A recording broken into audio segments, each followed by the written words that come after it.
श्री गुरु चरण सरोज रज निज मन मुकुर सुधारी। वर्णहु रघुबर विमल जस जो दायक फल चार। बोलिए सियावर रामचंद्र की जय। सिय राम मय सब जग जानी करऊं प्रणाम जोर जुग पानी। आइए आज श्री भरत जी के संदर्भ में उनके चरित्र के बारे में कुछ विचार करें। प्रारंभ में बालकांड में गोस्वामी जी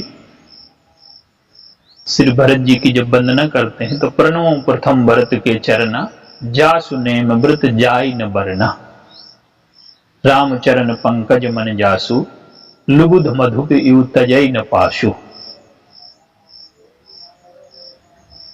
भरत जी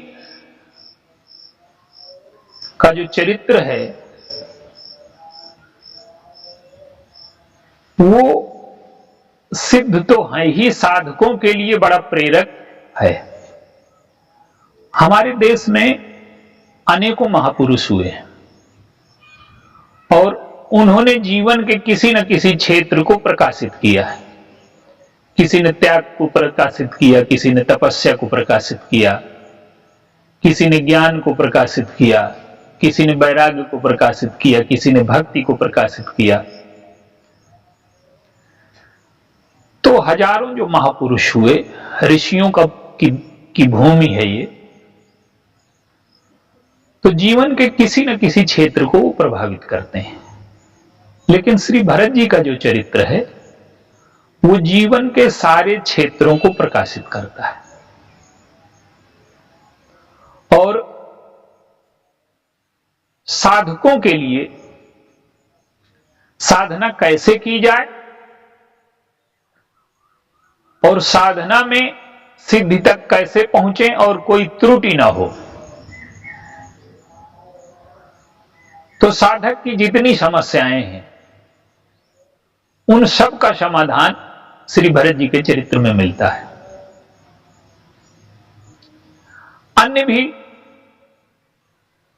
भाई हैं, अन्य महापुरुष हैं, तो उनके चरित्र में जैसे श्री लक्ष्मण जी हैं, उनके चरित्र में क्या है कि वो सिद्ध का चरित्र है, सामान्य व्यक्ति के अनुकरण करने योग्य नहीं है। वो जब कह देते हैं कि गुरु पितुमात न जानो काहू, तो आजकल तो स्वार्थ, वासना, अहंकार की वजह से लोग कहते ही रहते हैं कि गुरु पितुमात न जानो काहू।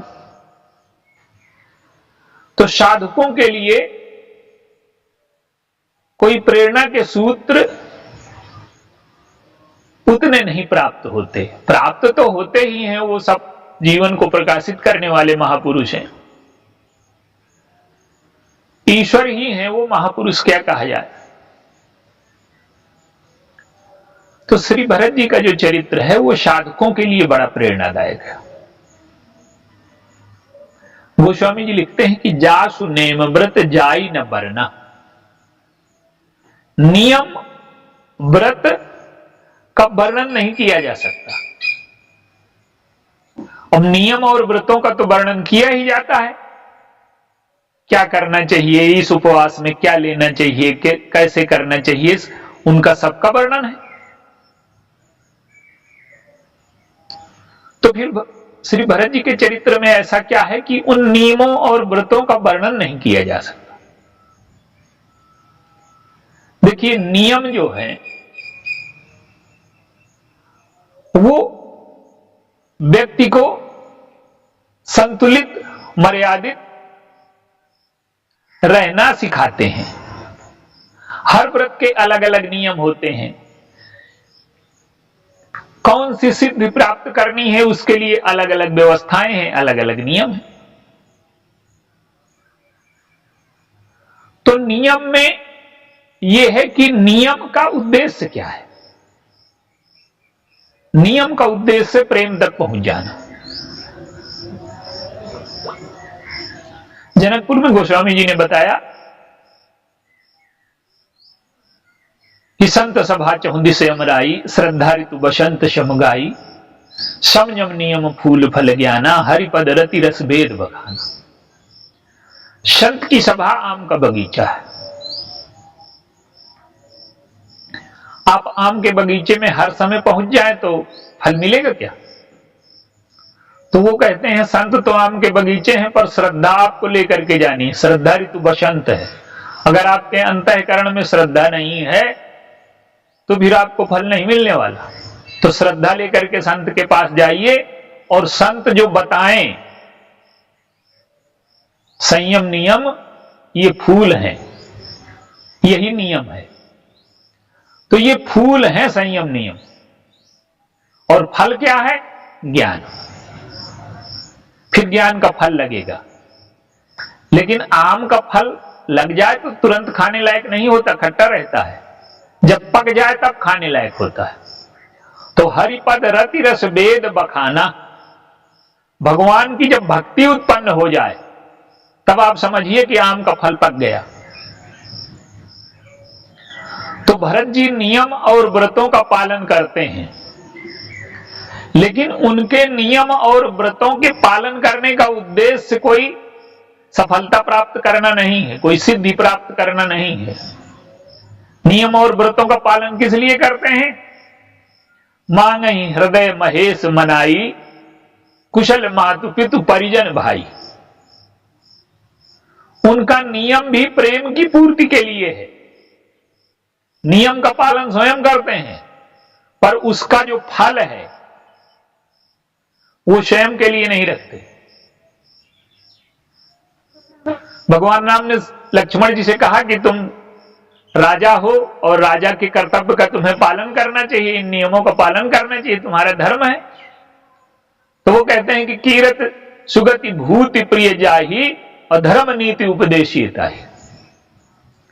धर्म नीति का वर्णन उससे करिए जिसको कीर्ति सुगति और भूति प्यारी हो। फिर उन्हें याद आया कि कुछ लोग ऐसे भी हो सकते हैं कि कीर्ति सुगति और भूति प्यारी न होने पर भी नियमों का पालन करते रहते हैं। उनमें श्री भरत जी हैं। फिर लक्ष्मण जी ने कहा कि नरवर धीर धर्म दूरधारी और निगम नीति कहते अधिकारी। लक्ष्मण जी को भी कीर्ति भूति और सुगति कुछ नहीं चाहिए, श्री भरत जी को भी कुछ नहीं चाहिए, पर उन्होंने छुट्टी पा ली। तो भरत जी व्रत और नियमों का पालन करते हैं, पर स्वयं के लिए कुछ नहीं चाहते। जो कुछ उसका फल मिलता है वो सबके कल्याण के लिए बांट देते हैं। इसलिए उनके व्रत और नियम का वर्णन नहीं किया जा सकता। दूसरा दृष्टांत आप देखिए, चित्रकूट में भरत जी जब जा रहे हैं चित्रकूट, तो देवताओं ने कहा कि ये तो काम बिगाड़ देंगे। राम सकोची प्रेम बस और भरत सुप्रेम पयोधि। राम संकोची हैं और प्रेम के बस में है। वो ईश्वर हैं, सर्वस्वतंत्र हैं, पर प्रेम के बस में है वो। और भरत कौन है? भरत सुप्रेम पयोधि।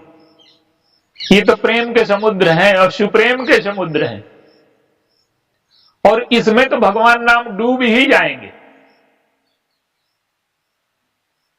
वो स्वामी जी ने लिखा कि कोई ऐसा समर्थ नहीं है, तुलसी न समर्थ को जो तरी सके सरित स्नेह की। जो स्नेह की सरिता को पार कर ले वो समर्थ नहीं कोई, और यहां तो समुद्र है। बिहारी कहते हैं कि गिरते ऊंचे रसिक जन बूढ़े जहां हजार, तहां सदा पशु नरन को प्रेम पयोधि पगा। जहां गिर से ऊंचे बड़े बड़े डूब गए, वो पशुओं के लिए तैरने लायक है। तो देवता कहते हैं कि सब बात बिगड़ने वाली है। उन्होंने सरस्वती जी को बुलाया, पर सरस्वती जी ने मना कर दिया। क्यों? कि भरत जी की छाया को भी नहीं छू सकती मैं, क्योंकि भरत जी की बुद्धि है ही नहीं। वो तो भगवान राम से प्रकाशित है, और मैं जाऊंगी तो खुद खो जाऊंगी। अब क्या हुआ? जो देवताओं को डर था वही हुआ। भगवान राम डूब गए, और भगवान राम नहीं डूब गए, उस प्रेम के समुद्र में सभी महापुरुष डूब गए। वशिष्ठ जी, विश्वामित्र जी, जनक जी, जितने महापुरुष हैं सब भरत के प्रेम में बंदी हो गए, सब डूब गए। भगवान राम ने तो हार मान ली, पहले ही प्रस्ताव के पहले ही घोषणा कर दिया आत्मसमर्पण की।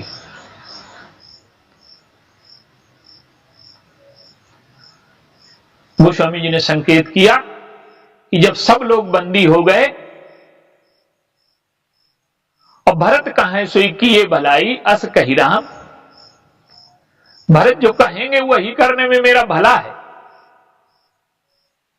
और भगवान राम शांत हो गए। तो अब भरत जी का दूसरा रूप सामने प्रकट हुआ। भरत विवेक बराह विशाला और अनायास उघरी ते काला। अभी तक प्रेमी थे, लेकिन अब अपने प्रेम को रोक लिया। कुछ मैं देख स्नेह सम्हारा और बढ़त बिंदु जिम घटज निवारा। कुछ मैं देख करके अपने स्नेह को संभाल लिया। उस स्नेह को रोकने वाला कोई अगस्त नहीं था उस सभा में, पर भरत जी का विवेक ही अगस्त बन करके आ गया।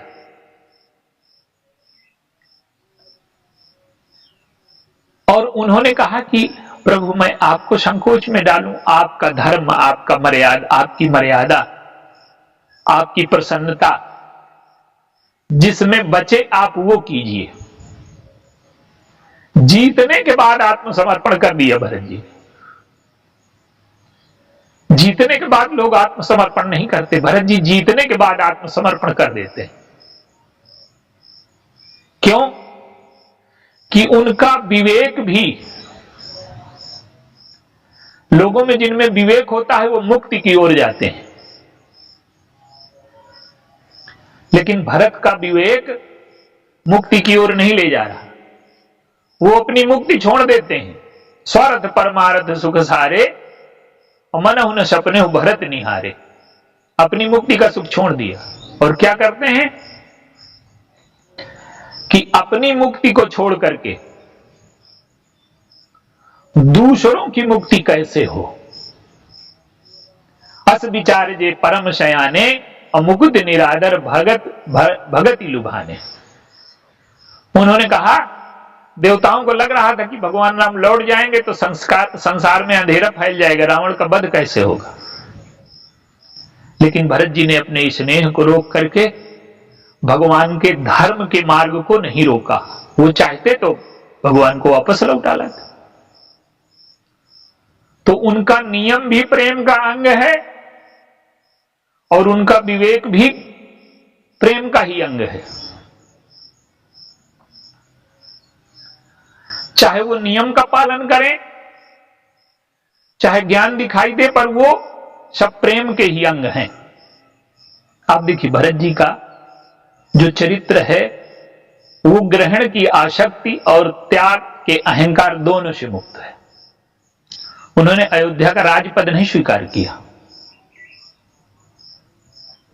लेकिन राज्यपद न स्वीकार करते हुए भी अयोध्या का राज्य 14 साल चलाया। त्याग में अहंकार का भय है और ग्रहण में आसक्ति का भय है। वही बात संपत्ति के लिए है। तो भरत जी क्या करते हैं कि जैसे वो कर्तव्य का पालन करते हैं वैसा कोई कर नहीं पाया, तो वो संतुलित मार्ग पर चलते हैं।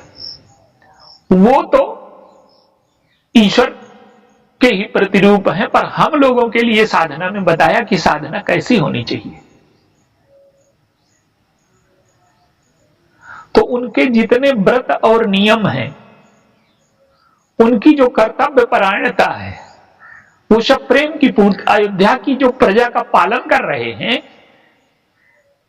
वो किस लिए कर रहे हैं कि ये हमारे प्रभु की प्रजा है और इसको कोई कष्ट ना होने पाए। और अगर प्रजा को कोई कष्ट होगा तो हमारे प्रभु को दुख होगा। तो हमारे प्रभु को कष्ट ना हो, ये प्रेम का ही अंग है। सेवा भी उनके प्रेम का ही अंग है। वो सेवा इसलिए नहीं कर रहे कि मैं बहुत बड़ा महान हूं, बहुत सेवा करता। वो सोचते हैं कि अगर अयोध्या वासियों को किसी भी प्रकार की कोई कमी रह गई, कहते हैं कि ऊंच नीच कार्य भल पोचू और आयसु देव न करब सकोचू। राजा संकोची नहीं होता, प्रजा संकोच करती है, लेकिन हाथ जोड़ करके कहते हैं कि आप लोग संकोच न करना, क्योंकि राजा तो आदेश तभी देगा जब संकोच छोड़ देगा। लेकिन वहां का तो विचित्र नियम है, राजा संकोची है। वो कहते हैं कि संकोच माने तो आपको कोई कष्ट हो तो संकोच छोड़ करके कहिएगा। तो उनका कर्तव्य पालन भी प्रेम है, उनका नियम भी प्रेम है, और उनका ज्ञान भी प्रेम है। तुम तो भरद्वाज जी कहते हैं कि तुम तो भरत मोर मत एहू और देह धरे जनु राम शनेहू।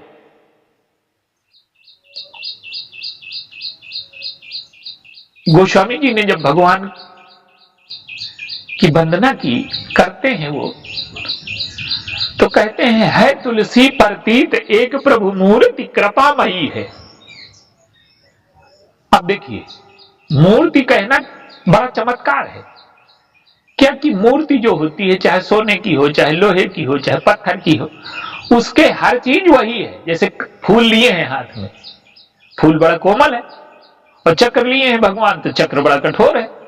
लेकिन वास्तविकता देखने वाला जानता है कि फूल भी सोने का है और चक्र भी सोने का है, फूल भी पत्थर का है और चक्र भी पत्थर का है, दोनों उतने ही कठोर है। जैसे वाल्मीकि जी हैं, उन्होंने भगवान की धातु पता लगाई तो कहते हैं राम सच्चिदानंद दिनेशा, ये सच्चिदानंद धातु से बने हैं। लेकिन तुलसीदास जी कहते हैं कि ये सच्चिदानंद धातु से बने होंगे ऋषियों के लिए, महात्माओं के लिए। ये हम लोगों के लिए कौन सी धातु है इनकी? प्रभु मूर्ति कृपामयी है। ये चाहे बाण मार दे तो भी कृपा है। मारीच कहता है कि निर्वाण दायक क्रोध जाकर, उनका क्रोध भी मुक्ति देने वाला है। लगता है कि रावण को मार डाला, लेकिन क्या है कि खींचे पे मुक्ति दई और रीझे दीन ही लंग। तो वो चाहे क्रोध करते दिखाई दे तो भी कृपा है, और चाहे कृपा करते दिखाई दे तो भी कृपा है। क्रोध में छिपी हुई कृपा है और कृपा में प्रकट कृपा है। तो उसी प्रकार से भरत जी का जो स्वरूप है, जैसे भगवान का स्वरूप कृपामय है, तो श्री भरत जी का स्वरूप प्रेममय है।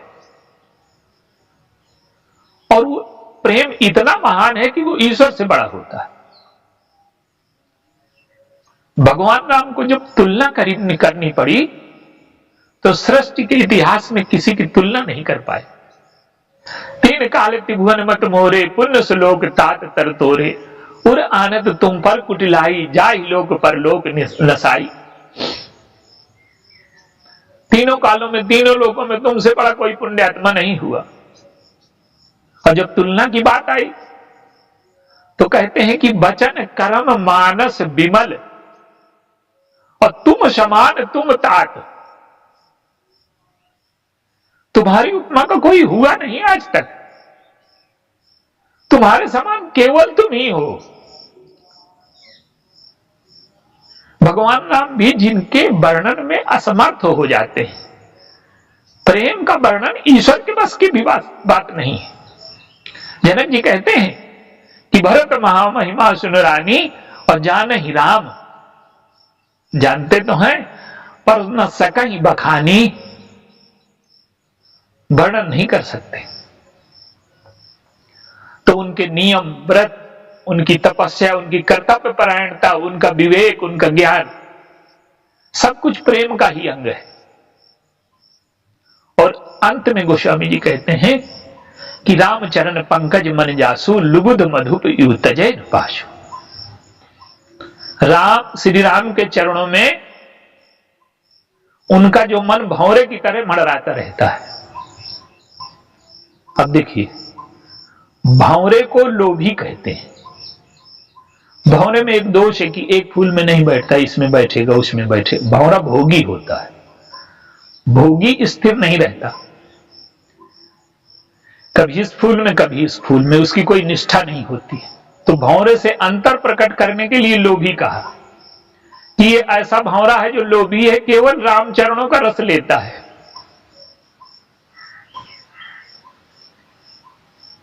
और बाहर से लगता है कि वो रस ले रहे हैं।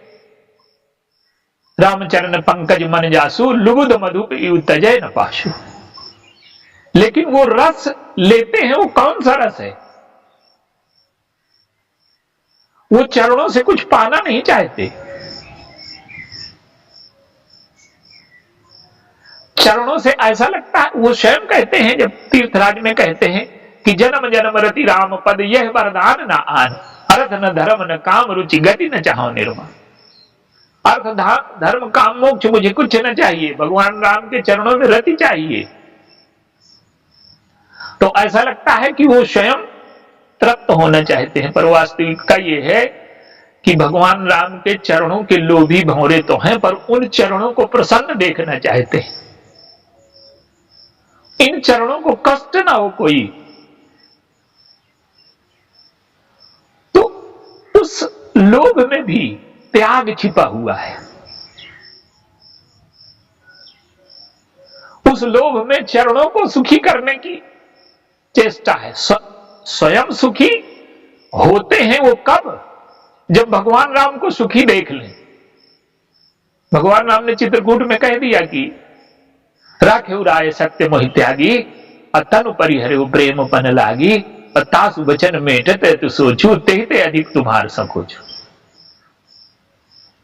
तुम्हारा संकोच पिताजी से अधिक है, तुम कहोगे तो मैं लौट चलूंगा। लेकिन भरत जी समझ गए कि लौटने में इन्हें शारीरिक कष्ट इनका मिट जाएगा, पर मानसिक दुख हो जाएगा कि मैं भरत की वजह से पिताजी की आज्ञा का पालन नहीं कर पाया। तो प्रभु के सुख के लिए संयोग का सुख छोड़ दिया उन्होंने। हमारे प्रभु को कष्ट ना हो, मन में ये प्रसन्न रहे, तो अपनी प्रसन्नता छोड़ दी।